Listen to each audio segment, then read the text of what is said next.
Answer की जारी किया गया है और जब से आंसर की जारी किया गया है छात्रों के मन में एक दुविधा बन रहा है कि ये आयोग का आंसर सही मानेगा या 4 से 5 प्रश्नों में मतलब साइंस में भी मतलब जीएस में भी देखें पूरे तरह से डाउट में है छात्र। क्या कुछ बोलिएगा आंसर की? पूरी तरह से डाउट की बातें नहीं है और इसीलिए आंसर की जारी होता है और इसीलिए आयोग दावा आपत्ति का समय भी देती है कि हमारे अनुसार आंसर ये है और अगर आपको इस पर शक है या प्रॉब्लम है तो आप इस पर दावा आपत्ति करें ऑथेंटिक सोर्स से, जिसमें कि एनसीईआरटी को बेस बना करके आपको दावा आपत्ति करनी है। तो इसलिए ऑप्शन दिया जाता है, इसलिए स्टूडेंट बहुत परेशान नहीं होना है। एनसीईआरटी को ही बना। हाँ बिल्कुल, एनसीईआरटी या कोई भी ऑथेंटिक बुक जो बिहार सरकार की बुक हो उस तरह की बुक चलेगी।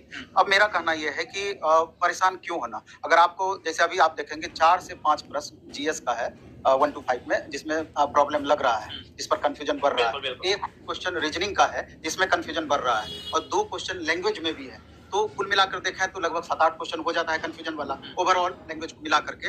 आप देखेंगे कि इसमें अगर हमको डाउट है हम दावा आपत्ति करेंगे, आयोग उसका मिलान करेगी और उसके हिसाब से वो एक्सेप्ट करेगी या इग्नोर करेगी। अब सवाल ये उठता है कि हर बार आयोग के पास जैसे ई ऑप्शन जो दिया हुआ रहता है वो समझिए कि वो ई ऑप्शन इसलिए देती है अपने बचाव के लिए। कई बार ऐसा होता है कि कुछ विवाद वाला आंसर रहा तो उसका ई ऑप्शन लेकर के वो एक्सेप्ट कर लेती है। तो इस लेकर एक आध क्वेश्चन को इग्नोरेंस आप कर सकते हैं, एक आध क्वेश्चन का वैसा हो सकता है, वैसी संभावनाएं बन सकती है, लेकिन बाकी जो क्वेश्चंस हैं उसमें आपको दावा आपत्ति करना ही चाहिए। अगर ये सोच करके आप छोड़ देंगे कि दूसरा एक कैंडिडेट करेगा ही, तीसरा कैंडिडेट करेगा ही, मेरे ख्याल से ये उचित नहीं है। अगर एक जैसे सोच वाले स्टूडेंट मिल जाएंगे तो उसमें सबको लॉस होगा, पहली बात। दूसरा बात कि आपको ये देखना है जैसे 1,60,000 कुल मिलाकर के अभ्यर्थी थे, जिसमें कि बीपीएससी के डेटा के अकॉर्डिंग 1,16,000 स्टूडेंट अपियर हुए थे। तो 1,16,000 में उधर वैकेंसी कितनी थी? 28,000 प्लस थी। तो कुल मिलाकर के सामान्य 1 to 5 की जो वैकेंसी थी सामान्य वर्ग का, उसमें 21,700 वैकेंसी थी। उर्दू का आपका 6100 के करीब वैकेंसी था और बांग्ला का लगभग 42 वैकेंसी थी। तीनों को मिलाकर के आपका 28,000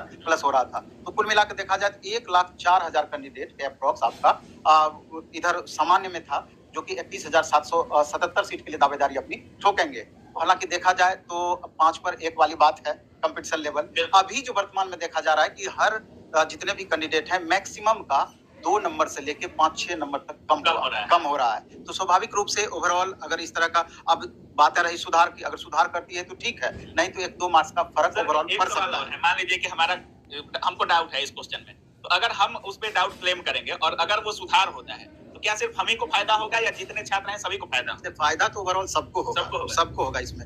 वो होता है उस परिस्थिति में जब बिहार सरकार का एक रूल है कि अब कोई भी मैटर उस तरह का फंसता है, अगर आप केस करते हैं तो जो पिटिशनर बनता है लाभ उसी को मिलता है, लेकिन यहाँ पर वो बातें नहीं है। यहाँ पर दावा आपत्ति कोई भी छात्र करेंगे उसका लाभ ओवरऑल सबको मिलेगा। सर आंसर किया गया, जैसे छात्र एग्जाम देकर निकलते हैं उस समय तो 80-85 बोलते हैं, उस समय का कट ऑफ कुछ अलग ही रहता है, लेकिन आंसर की आने के बाद उनका एक ऑथेंटिक हो जाता है कि नहीं मेरा इतना ही अंक आ रहा है। 2-4 प्रश्न में डाउट है वो अलग बात है। अब तो कट ऑफ पर भी काफी प्रभाव पड़ेगा सर, कम होगा या ज्यादा होगा, क्या कुछ रह सकता है सर? 80 से 82 आपकी कट ऑफ बोले हैं, तो हम तो जो 80 से 82 बोले हैं ±2 करके, तो लगभग वही परिस्थितियां हैं। एक आध नंबर ऊपर नीचे हो तो हो, चूंकि शुरू से ही उस तरह का कट ऑफ रहा है और अभी भी पहले दावा आपत्ति होगी। इस पर निर्भर करेगा कितना बोर्ड आयोग एक्सेप्ट करती है, किस क्वेश्चन को इग्नोर करती है। तो हो सकता है किसी को फायदा हो जाए, किसी को नुकसान हो जाए, उसके बाद एक्चुअल आपका पता चलेगी एक्सेप्टेंस के बाद, तब जाकर के वास्तविक रूप में पता चलेगा कि 1 नंबर कम होगा या 1 नंबर ज्यादा होगा। उस तरह की परिस्थिति इसमें भी कैटेगरी वाइज अंतर पड़ सकता है सर आंसर की आने का? कैटेगरी वाइज एक जगह और ज्यादा फर्क पड़ेगा, जैसे कि तांती तत्वा वाला मामला ले लीजिए, वो पहले एससी में था, अब आ गया ईबीसी में। अब जितना ही संख्या हो, 50 हो, 100 हो, 200 500 संख्या हो, तो स्वाभाविक रूप से अगर 500 1000 भी वो लोग का संख्या होगा तब भी तो थोड़ा ईबीसी को प्रभावित करेगा, थोड़ा वहां पर ऊपर लेके जाएगा और एससी को थोड़ा नीचे लेके जाएगा। वैसे भी एसटी एससी और ईबीसी को अगर देख लीजिएगा तो अगर जनरल यूआर मेल का हम तुलना करें और नीचे में एसटी मेल का तुलना करें तो इस बीच में 30 मार्क्स का गैप होता है। इतना बड़ा गैप है 30 मार्क्स का। यही चीज लगभग फीमेल में भी इस तरह का कंडीशन है। तो कैटेगरी वाइज जो बदलाव सब दिन से होता रहा है वो तो होगा ही होगा। सर बाकी रिजल्ट को लेकर बहुत सारे छात्र कह रहे हैं कि मान लीजिए अभी 23 तारीख तक वो जमा करना है कास्ट वाला सर, तो लोग कह रहे हैं कि 23 सितंबर के बाद ही रिजल्ट आ सकता है। बहुत सारे लोग कह रहे हैं कि आंसर की देना चालू कर दिया तो रिजल्ट भी बहुत जल्द देखने को मिल सकता है। नहीं, रिजल्ट के बारे में तो आपको यूं मानिए कि सितंबर के लास्ट में ही संभावनाएं बन पड़ेगी, क्योंकि आयोग खुद इस बात को बोलती है कि 20 सितंबर 25 सितंबर के बाद ही हम रिजल्ट जारी करेंगे, तो उसके पहले तो रिजल्ट जारी नहीं करेगी। अभी तो स्टेप बाय स्टेप अभी 1 to 5 का आंसर की जारी की है, फिर 6 to 8 का जारी करेगी, 9, 10, 11, 12 वो सब का तो लंबा प्रोसेस। इसमें तो आपका सिमिलर था कि सब्जेक्ट कम था, सामान्य था, उर्दू था, बांग्ला था, लेकिन उधर तो बहुत सारे सब्जेक्ट हैं, इसलिए उधर टाइम लगेगा। उधर आंसर की आने में कितना टाइम लगेगा? 6 to 8, 9, 10 और 11? आंसर की 2 दिन 3 दिन गैप करके आपका लगातार आंसर की आते रहेगी। क्या लगता है सर टीआरई 3 में 1 कैंडिडेट 1 रिजल्ट के लिए आंदोलन हुआ, बहुत कुछ हुआ है, क्या लगता है जारी होगा इसमें?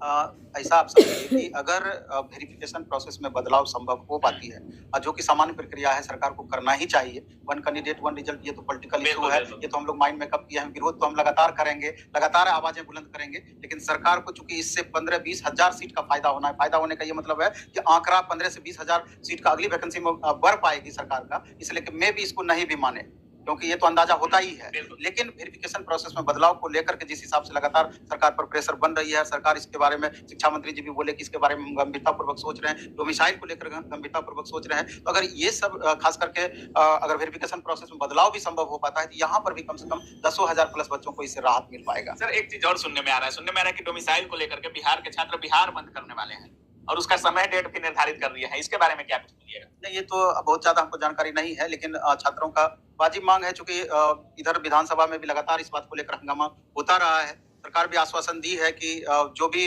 संवैधानिक दायरे में रख करके विंडो सिस्टम में अगर में भी हम बदलाव कर पाए या कर सकते हैं, जो भी संभावनाएं बनेगी, ये आगे आने वाले दिनों में ही आपको पता चलेगा इसको लेकर के कितने प्रभावी तरीके से डोमिसाइल वाली बातें इंप्लीमेंट हो पाती है। चलिए, बाकी तैयारी के जितने छात्र होंगे लास्ट में क्या कुछ बोलना चाहेंगे सर? टीआरई के छात्रों के लिए तो हम यही कहना चाहते हैं कि 1 to 5 हो या दूसरे सब्जेक्ट के बच्चे हों, तो आप अपना मेहनत कर लिए, अपना कर्म कर दिए। अब रिजल्ट जैसा भी होना होगा, बहुत ज्यादा समय नहीं है, आपको देखने को मिलेगा। अगर जो एक मोटा-मोटी एवरेज कट ऑफ की बातें टीचरों के द्वारा बताई जा रही है, अलग-अलग चैनलों पर बताई जा रही है, उस दायरे में अगर आप आ रहे हैं, तो थोड़ा आप वेट एंड वॉच कर सकते हैं या दूसरे कंपटीशन में भी मैक्सिमम समय लगा सकते हैं। लेकिन अगर उससे डिस्टेंस आपका ज्यादा है, तो बहुत ज्यादा वेट ना करते हुए आगे की तैयारी में सीरियसली आपको लगना चाहिए, क्योंकि इस तैयारी से बेहतर ऑप्शन दूसरे कंपटीशन में अभी आपको वर्तमान समय में नहीं मिलेगा। और वैकेंसी भी बहुत आ रही है। निश्चित रूप से 1,60,000 वैकेंसी मामूली नहीं होती है। अगर लाख भी वैकेंसी इधर सामान्य के लिए हो जाती है, उधर कंप्यूटर टीचर का है और हेड टीचर का, हेडमास्टर का है, तब भी बहुत वैकेंसी होती है। उसके लिए प्रयासरत छात्रों को रहनी चाहिए। अभी से टेस्ट प्रैक्टिस वगैरह स्टार्ट कर लेना चाहिए कि